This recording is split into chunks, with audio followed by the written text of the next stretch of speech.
Hello friends, good morning. I am Tanushree. আমি তোমাদের সাথে আজ 5টা daily live English expression share করব, যেটা তোমাদের দৈনন্দিন জীবনে ভীষণ হেল্পফুল হবে। তাহলে চলো শুরু করা যাক। তো প্রথমে রয়েছে আই হ্যাভ টু সে, আমাকে বলতেই হবে। আমি নিচে এই জন্যই উদাহরণ দিয়ে রেখেছি যাতে তোমাদের বুঝতে সুবিধা হয় যে আমরা এগুলো কোথায় ব্যবহার করি বা করব। আমাকে বলতেই হবে, আপনার একটি সুন্দর কণ্ঠ আছে। I have to say you have a lovely voice. Sooner or later, আজ না হোক কাল। আজ না হোক কাল বিয়ে তো করতেই হবে, এটা তো আমরা সবাই বলি। অর্থাৎ sooner or later you have to marry. বুঝতে পারছো কোথায় ব্যবহার করি। তারপরে রয়েছে গড উইলিং, বলি না যে ভগবান যদি চায়, ভগবান যদি চায় সব কিছুই ঠিক হবে। God willing everything will be alright. তারপরে রয়েছে কিপ অ্যান আই অন, মানে নজর রাখা কারো ওপরে বা কোনো জিনিসের ওপরে। এটা সবার ক্ষেত্রেই প্রযোজ্য।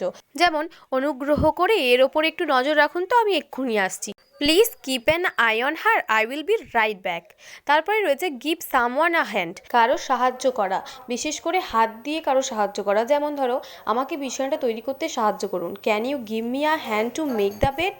তো এই ছিল আজের ভিডিও। আশা করছি তোমাদের ভিডিওটা ভালো লেগেছে। তোমরা অবশ্যই বাড়িতে এটা প্রত্যেকদিন বলার চেষ্টা করো, তোমাদের কথার মধ্যে এগুলো ইনক্লুড করো।